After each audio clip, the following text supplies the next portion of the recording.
fly. And like we talked about, we have some really ambitious goals for today's I believe the test. clock shows, But what, really, 2 the minutes point of and today's 30 plus test seconds? is to try to get as much data as we can Haley, so we can inform thanks the for next watching. iteration of the design of Starship, work those things You know, into people are flight test watching number this 4 on and new Frankie's objectives channel. there that'll eventually get us to that glorious, rapid, reusable Yeah, future that I know that. we so badly want. Yeah, for flight 1, we wanted to clear the pad, and we did. For flight 2, we wanted to get through hot staging separation, and we did. So today, we want to get even further than that and collect as much data as we possibly can. So with all that being said, we're going to check back in. I think we're going to end up Dan, having to buy take us Frankie through lunch the final instead. 2 minutes of terminal count. Yes, we are. All right, he's not sharing us anymore. All right, he went to another screen. All right. Oh. We are under 2 minutes away. Frankie's on another screen. I don't know what screen he's at. We have closed No out idea. the prop load on the booster and on the ship.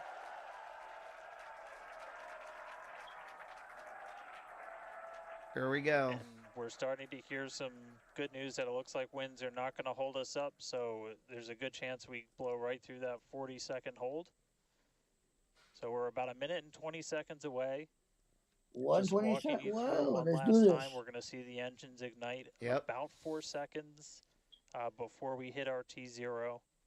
They're going to ignite in 3 different banks. You'll get 13 of the inners, 15 of the outers, and then the last 5 ignite just 2 minutes before T0. And then after that, the quick disconnect will retract.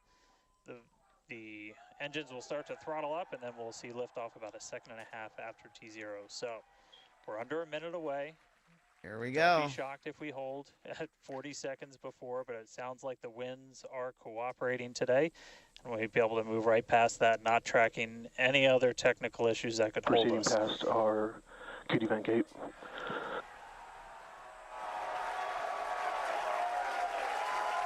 Through the QD vent gate, past the 40-second hold. Go for launch. Let's do this. Flight Director Ty Huntington telling the team we are go for launch. 20. So 20 seconds to go.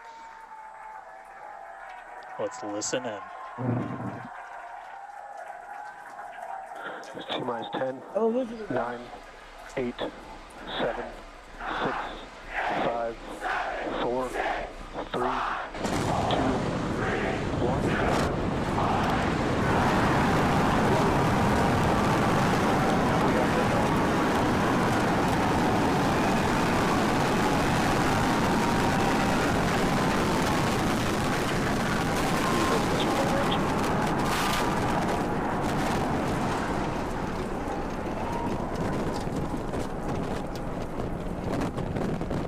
All right.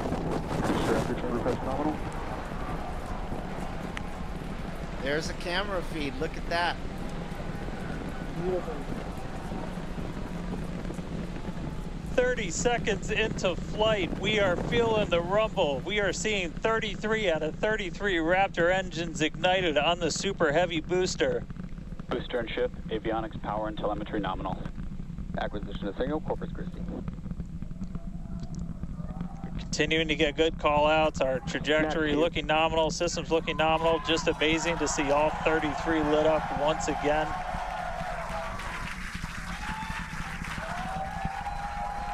At this point, we've already passed through max Q, that maximum dynamic pressure, and passing supersonic, so we're now moving faster than the speed of sound. Getting those onboard views from the ship cameras.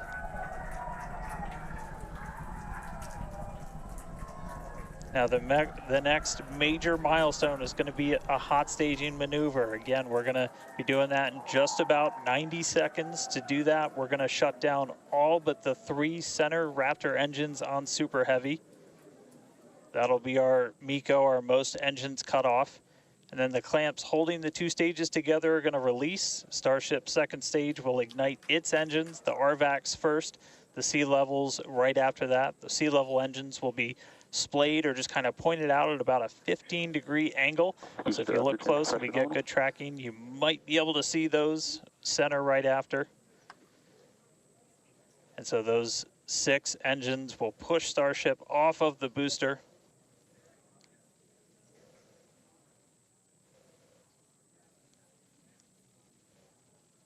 All right, counting down now. We're going to be coming up right at around the 3-minute mark on that hot staging maneuver.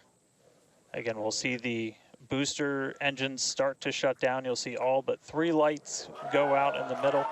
And then we'll see the engines ignite on ship, pushing it away. And that will start carrying the ship into space. Booster will start to do its flip and then move into the boost back burn, setting it up for eventual splashdown in the Gulf of Mexico. Stage separation.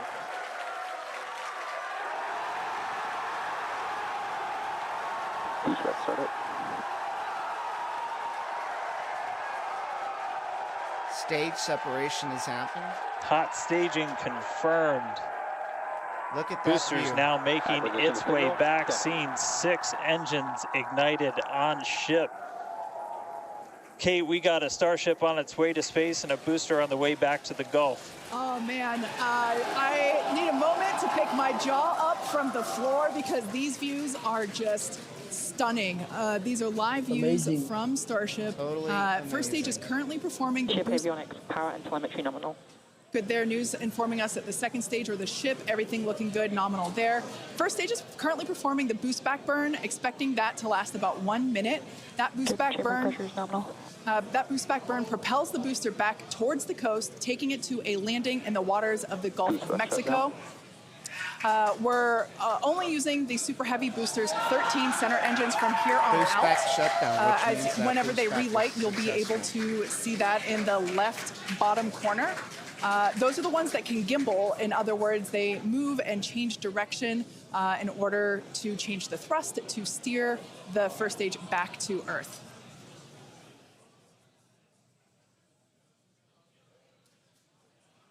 Wow, these are just incredible views coming to us. Everything is looking good for both the first stage on the left-hand side of your screen or the super heavy booster, as well as on the right-hand side of your screen, that is Starship, or we also refer to that as the ship. Now, the boost back burn was the first of 2 burns required to return it to Earth.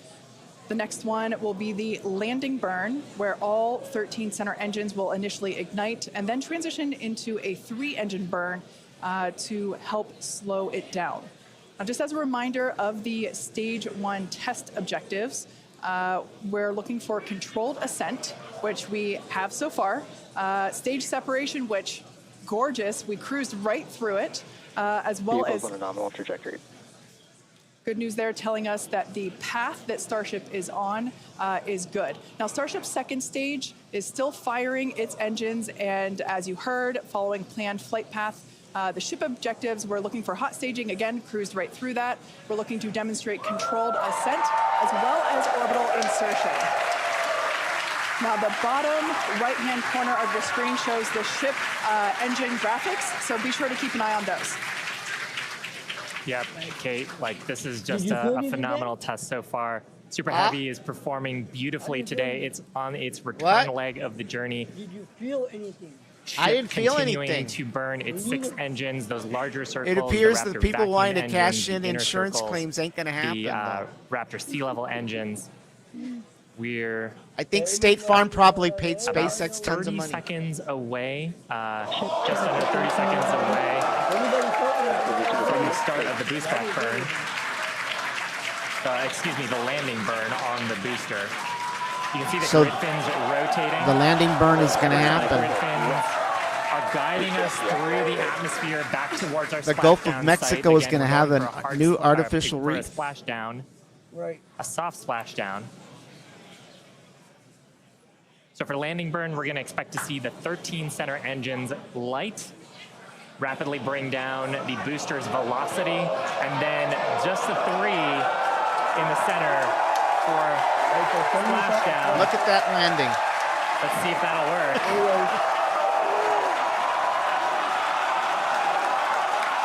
Oh my We're God. getting a few engines.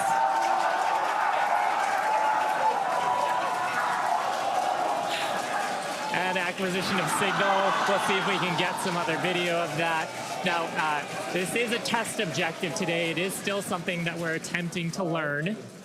And to make it that far, to demonstrate the controlled re-entry up to that point is pretty darn good. Look at that orbital Ship view. Continuing to look nominal with its ascent burn.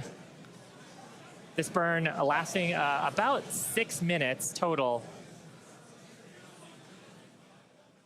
and we're expecting that this burn will end just after T+8 minutes, about a minute from now.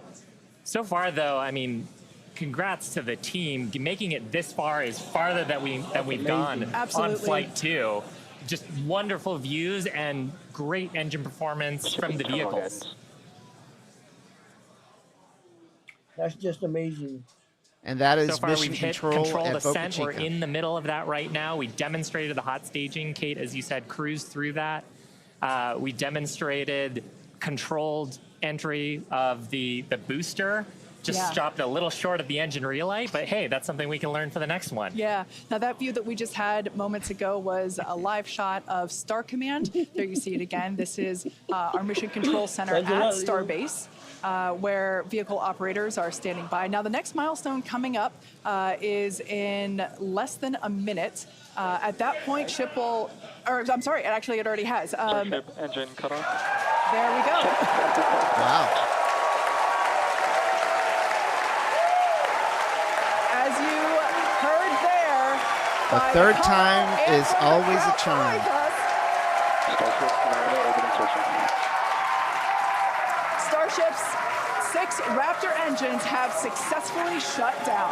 Look at that We view. heard a call out for nominal orbital insertion, which is incredible. Look at these views, Dan. Beautiful. I'm just completely blown away right now. What a day. Congratulations to the entire SpaceX team. I mean, this flight pretty much just started, but we're farther than we've ever been before. We've got a Starship not just in space, but on its coast phase into space. Just to recap where we've come, and it's only been 9.5 minutes. How has it only been 9.5 minutes? We lifted off right on time at 8:25 a.m. We didn't have to hold at our gate at all. We had 33 out of 33 Raptor engines open up and light and get us through a nominal ascent. Another successful hot stage. All 6 engines on the ship propelling us into orbit. We did see what looked like a nominal boost back burn. And then we did make it all the way to the landing burn this time. Didn't light all the engines that we expected, and we did lose the booster. We'll have to go through the data to figure out exactly what happened, obviously. So be on the lookout for information about that. But wow, a ship in space. We've got a bunch of, as we said, ambitious objectives ahead of us. Over the next couple of minutes and pretty much over the next hour, where we're going to we've got the ship in space. We're now going to take advantage of this and try and learn as much as possible about some of the other systems, including that first ever Raptor relight in space. So it's just going to be incredible. So all of that still to come. The mission just started, but wow, what a liftoff! What a hot stage! What an amazing sight to see Starship there in outer space. I can't believe we're seeing it in space. This is awesome. Wonderful. Now, we are going to be coasting for the next about 30 minutes or so. We'll be back around the T+40 minute mark. And that'll be Starship continuing to coast, hit those ambitious test objectives, and then continue on to re-entry. Yeah, we're not going to go We're ahead. Not totally sure what video that we'll get, since that normally comes to us as we overfly ground stations, and we don't have a ton of those along our trajectory. But as we have video, we'll be sure to bring that to you. Starlink may be able to bring us additional communication paths today that will allow us to talk to Starship through re-entry with no communications blackout period. It's a possibility, but either way, we will be live for all of today's milestones. And of course, when we do have views, signal, Puerto Rico. especially like the ones that we have now, which I just cannot get over, when we have views, we will be sure to bring those to you live. But no views or no views, we'll see you back here at T+40 minutes. Pez door is opening. And there we just heard call it that Pez door is opening, so that's great. Oh. Yeah. The One of our payload test door. objectives today is to open and close that Pez door. That's where we will deploy Starlink satellites from in the future. So great news there that that test that test objective is already underway. So come back here, stick around till T+40 minutes for coverage of Starship's deorbit burn demonstration, followed by its reentry and what is sure to be an exciting splashdown. regardless of what they say, that is a huge accomplishment. Yes, it definitely was a huge accomplishment. There is no doubt about that.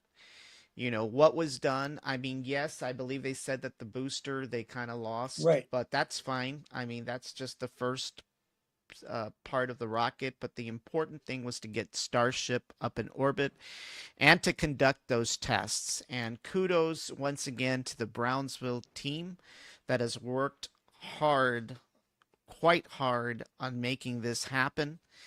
Once again, folks, what we have experienced, a historic event. It was the launching of Starship Integrated Flight Test 3 directly from Starbase, 27 miles east of Brownsville. And this is truly a historic day, not only for this city, but the state, the country, and the world. So it's Imagine. quite an accomplishment. It Imagine. We're going says to be in the history books. it says a lot about who we are and what our workforce here can do if they put their minds to it. So, all righty, everybody. Well, that concludes our coverage for this day. Stay tuned to Brownsville Tech Live for all the latest with regards to the launch, and keep an eye for some of our other shows that are coming up here soon. Be sure to like, subscribe, and follow us on Facebook, on X, and on YouTube. And once again, we appreciate everyone that tuned in today and has followed us since 2018, I believe, at this point. So, or I lose track. I've lost track already. So, all righty, Steve. Friends, family, thank you for following us. Thank you for listening to us. Thank you for taking the time. This was an extremely historical moment in our history. Yep, definitely. And I want to thank the other co-hosts that were on. I know Ramiro wanted to be here. Hopefully he can be with us on the next launch. We appreciate all his insight and knowledge when it comes to this subject, as well as Doug, you know, being an aerospace guy in the past. He brings a lot of insight and knowledge, and I appreciate their efforts throughout this launch and as well as throughout the year. And like always, I appreciate Steve being by my side throughout this launch and every other show that we do. So yes, sir. Yes, through sir. Hey, thick and thin, through good times and bad, through the Cowboys losing. Hey, we got people from Houston, Texas watching. Hey, Thanks. Lucia. Hey, Mary. Hey, Miss Rodriguez. Hey, hello, everybody. And remember to follow us, all right? Follow us. That is the important thing. Follow us and subscribe and like, and you'll get a Christmas card at the end of the year. Adios, people. Thank you. Adios, everybody. Have a good day and a good afternoon.